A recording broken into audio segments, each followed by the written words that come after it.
দুই বান্ধবী মিলে হাঁটতে বের হয়েছি। এই যে হাঁটছি আর কত কিছু দেখছি আর ঘুরছি।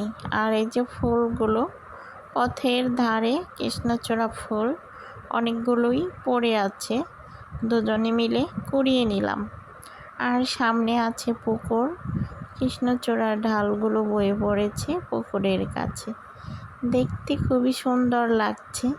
আমরাও এখানে কিছুটা সেলফি নিলাম, ঘোরাঘুরি করলাম, তারপরে হাঁটতেছি। দেখুন এই যে সামনে আরও ফুল, অনেকটি ফুল পড়ে আছে, এগুলাও কুড়িয়ে নিলাম। আর গাছে এত সুন্দর ফুলগুলো অনেক পড়ে আছে, পথের ধারের ফুলগুলো আরও চেয়ে আছে। এই যে হাঁটছি পথের ধারের ফুলগুলো দেখছি।